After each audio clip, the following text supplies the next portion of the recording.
Hi good morning అండి అందరికీ. చూస్తున్నాగానే అప్పుడే తెల్లారిపోయింది. లహాన్వికి స్కూల్ టైం కూడా అవుతుంది. అసలు టైం అనేది తెలియట్లేదు, ఫాస్ట్గా పోతుంది. లహాన్వికి అయితే లేపి రెడీ చేయడానికి చాలా టైం పడుతుంది. ఇంకా చిన్నగా ఉంది కదా, తొందరగా రెడీ కాదు. ఫస్ట్ అయితే కొన్ని పాలు కలిపేస్తున్నా.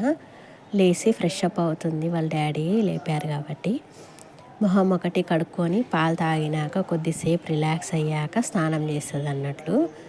కొంచెం అయితే పీడియాష్యూర్ వేస్తున్నా. అసలు ఈ పౌడర్ ఎంత అలవాటు చేద్దామన్నా కూడా తాగట్లేదు అన్నట్లు. మెల్లమెల్లగా అయితే కొంచెం కొంచెం వేస్తున్నా, మరీ ఎక్కువ వేస్తే తాగదనేసి కొంచెం కలిపేసి ఇద్దామనేసి.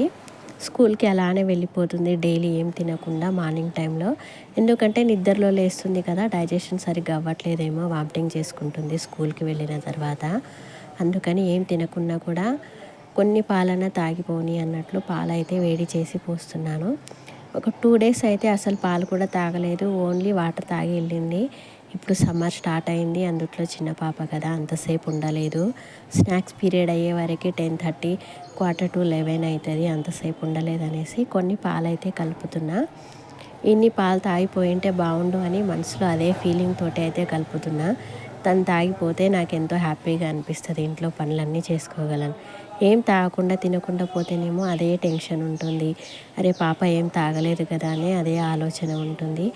ఎవరైనా సరే పిల్లలు తినకపోతే తాగకపోతే మాత్రం తల్లికి చాలా ఇది ఉంటుంది, వాళ్ళ మీదనే ధ్యాస ఉంటుంది కదా అసలు.